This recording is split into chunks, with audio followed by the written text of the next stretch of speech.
Hey guys, welcome back to my channel, and on today's video I'm going to be installing some KC lights. But before I install these, I want to talk about the history of KC lights and then get into the specifics of this light bar. Now, Pete Kim Brown is the founder of KC Lights, and the story behind these lights being born is while he was camping out in Parker, Arizona back in the 60s, he was blowing through turns and he was hitting the dirt, couldn't see very well, and he got fed up with it and decided he was going to create some lights that would help him achieve the best lighting out there. So he decided to go with aircraft landing lights. He engineered them in a way where he can use them off-road, slap them on the truck, and boom, KC Lights was born. Now, his friends saw that they looked great and they were working for what they needed them for, and he decided to make some for his friends. So he started out of his garage and his business started booming, and he had to hire some stay-at-home wives and to help him out and make as much as possible, and it just took off like wildfire. Great story. Love the history behind that. He didn't stop there. Pete wanted to make these where they can generate more lights and a lot more dependable for off-road competitors. So when people started using his lights and saw that as they hit the mountain pass that they can see way out there, and when they went up the mountain pass and went down the hill, they could see on the other side and on every turn. And for them, KC was the best lights out there, the most dependable, the best lights, and the best ingenuity. Yes, they are a bit pricey. The old saying is, you buy once, you cry once. I got a hell of a deal for Black Friday, and also I slapped a coupon on top, which KC Lights honored. I want to thank them for that. I was always wondering what KC stood for, and basically it's Pete Brown's middle name, Kim, and then C for Carol, his wife. So let's talk about the specifics now. So the PRO6 LED gravity lights, they are a GRD, which stands for gravity reflected diode. And basically the LED is facing the back of the reflector. You got two on both sides, and they hit the reflector, which is this mirror looking thing in the back here, where the light can be harnessed to point out far out there to your specific needs. They were able to harness the light in such a way where you can get the most efficient light, not the most wattage, but the most efficient. Look at the glass here. It's crystal clear, it's really hard, it's able to take some hits, and it also comes with covers. So for those who live in places like California and all these other states, some of those states require that you have protective cases on them, and they provide these for free. It comes with the box, but you could also opt for amber lighting if you want. I love the way they powder coated these and the way that the wiring harness on these lights are set up. You can tell that they are water sealed tight and they're screwed on to every pod, so these lights are not dangling everywhere and could get snagged with limbs or when you go off-roading. Another cool thing about the PRO6 is you can configure these to your liking. You can do the straight, where this is how it comes if you like a straight bar, or you can do a semi-radius where the 1 and the 2 and the 6 and the 7 can be curved so it can act more like a ditch light. So more lights for the sides, or you can do a full radius where this would turn all the way almost like a half moon, so you can get a full radius of what's around you. All you got to do is with an Allen wrench, you got two bolts, a real big one, and then you got a small one behind it, and you can go ahead and curve them to your liking. I also do love that classic look, the round lights. There's not many out there that can master this style. It is a classic look, and that's another reason why I went with them. Without further ado, let's go ahead and throw these on.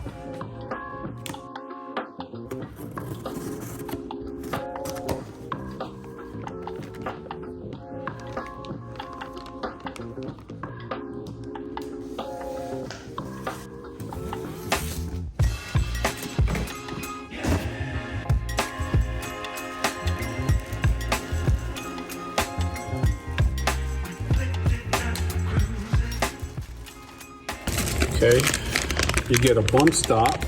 So this essentially would go on the middle part here, and if you do happen to hit a bump, this thing won't bounce or shake or rattle. and destroy your roof of your rig or even your light, because pretty sure these are very expensive to make, and they don't want you to screw these up on one strong jump, or if you're sending it or something like that. So good ingenuity by KC. I really like this. Then you got your wiring harness. Then you got your on and off switch, your relay, instructions for your PRO6 bump stop. Shouldn't be too hard. So this is so tight, I'm going to use this wrench here.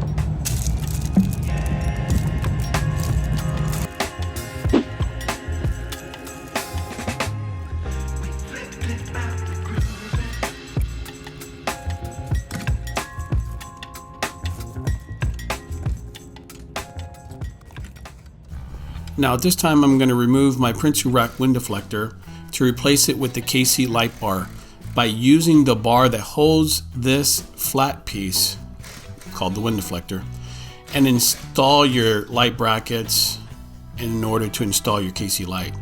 Now eventually I'm going to put this wind deflector back because I'm just not crazy about the noise that it makes when you're driving down the highway. But I did like this look at first, and then I opted to replace it back and put my light bar behind the wind deflector using these brackets that Prinsu rack provides. Now you can install these brackets however you like it, upwards, downwards. There's really no instructions on this, so I'm learning as I go. Now that I have the Prinsu rack bracket and the bar on its side, I'm going to measure the light to it to see which way would fit best. Now I did order the 50-inch light bar that comes with 8 pods.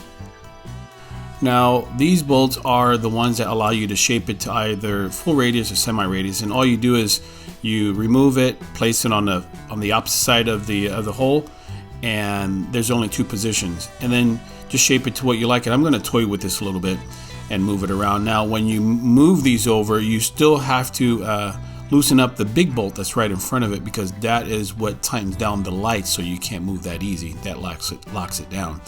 So it's 2 complete different bolts that do 2 complete different things. Okay, so bad news, sort of. I called KC to tell him that my 8-pod light bar is not going to work with my Prinsu rack like I thought they were. Again, this is the Prinsu rack bar. This is the brackets that CBI sells for the Prinsu rack for the light bar. It works, just not with the 50-inch guys. So you got to be bummed out if you did what I did and bought a 50-inch light bar. It's not going to happen. I can remove 1 pod and use 7. I can straighten it out. It'll work perfect. Should work perfect with the Prinsu rack. I just wanted the 8. Now there are some other top racks that work with the 8-pod KC light bar, but unfortunately the Prinsu rack, you would have to do some modifications in order to fit the 8th pod. I am still working on that as we speak, but for now I'm hosed.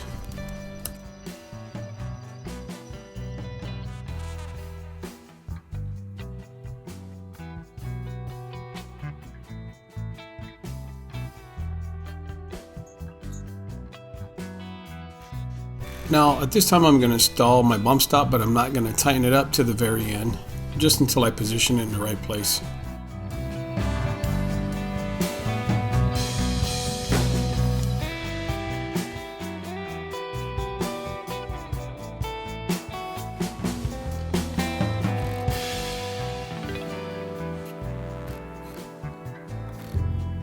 Okay, so this is how I'm reading this here. I'm going to focus on this part right here. I'm not going to put a switch inside my cab because I do have an aux beam switch panel that goes from the inside of my rig all the way out to under my hood to an aux beam panel, and where all my load and supply goes to. So I'm not going to use this switch. I already have a switch inside, so I'm going to throw this out.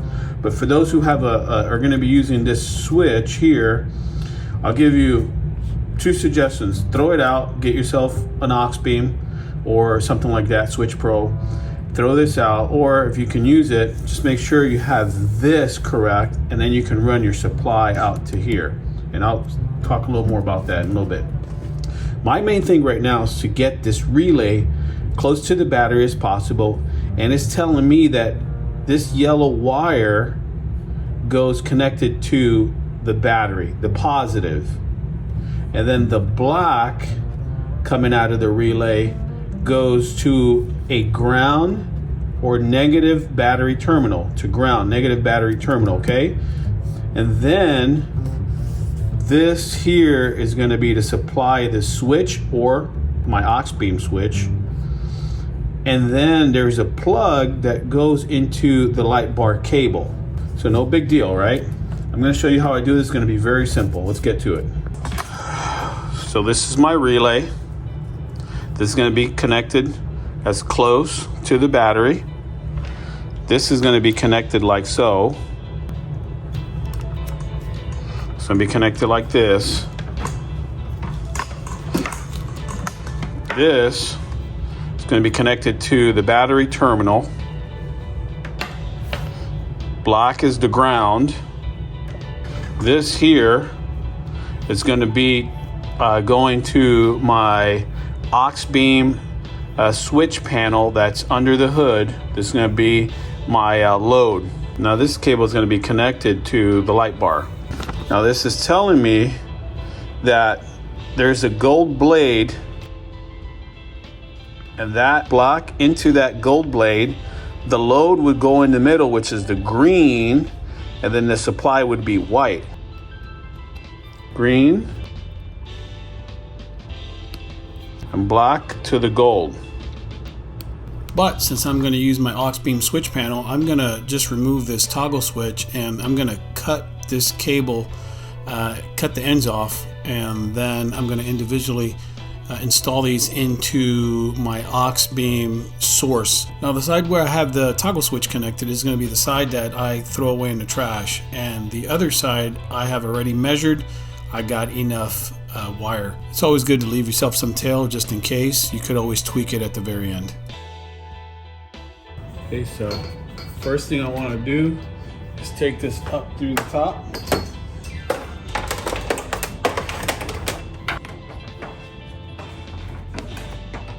So you might see this little plastic piece here. You want to disconnect. Next, I'm going to go ahead and marry my relay and make sure I hear that click. Right about now, all this wire all over the place is looking like guts on a fence, but I'm going to trim everything up real nice, tie wrap it, make it look clean. Now, I always connect my neutral first and it's off last. So according to the blueprint, I'm going to go ahead and connect my ground. It's going to go black to my negative terminal, yellow to the positive terminal.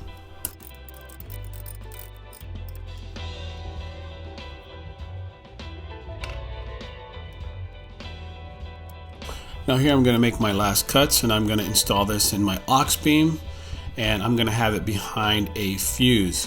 My switch, it's going to be inside the rig. I'll leave a link in the description below for an aux beam switch panel. Now for those who are going to use a toggle switch, you need to find your wire harness and where it goes into the cab of your rig and trace that out, and then position it wherever you want it. Now you shouldn't mess this up. It's already labeled. For you, if you have an aux beam, it says positive and negative. Follow the blueprint. Mine says green. Weird, but green is usually ground. But for this application, green is positive, black is negative. And I'm going to install that again behind a fuse. It doesn't take a big fuse, and you want something that's going to burn the fuse before it burns up your light switch. So I'm going to go ahead and put it behind a 5 amp fuse. I think that that's small and sufficient enough for the light switch. Now before turning anything on, I'm going to go ahead and just revise everything I've done, make sure that my relay is connected. I'm following my positive, making sure that goes to a positive terminal. My black cable goes to the negative terminal. you just want to trace it out. You just don't want to hook it up, turn things on, and then realize that you did it backwards and now you burn up a light or blow a fuse. So I'm going to trace out, make sure that now on my load side, I got my green going to the positive terminal and that the black is going to the negative terminal. Yep, connected.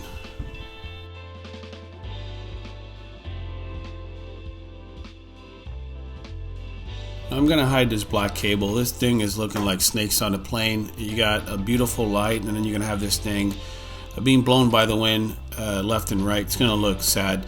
So I'm gonna go ahead and stuff that as much as I can in this black window strip. It is doable, and it goes right under. And because I have the Midland radio cable on the other side, it's gonna make it a little more difficult, but could be done. Now, I'm pretty bummed out that Prince2 Rack does not make brackets to fit an 8th pod, but I already got an idea of how to modify this Prince2 Rack to fit the 8th pod. I'm really digging this look. I enjoy the ambers, especially when you're in the snow, it helps with the glare, but I really enjoy the clear covers for the light bar. I did end up installing the wind deflector and the light above it. This is a good thing about having a rack. You can kind of tweak it and move it around and play with it to what you like. I really like the look. It's smooth, it's clean, and it actually doesn't make too much whooshing noise. Stay up to date by subscribing to my channel for some new content. If you have any questions, feel free to ask. You could DM me on my Instagram handle, YotaKing_PNW. If you can, leave a comment down below. It does help out with the algorithms. Peace.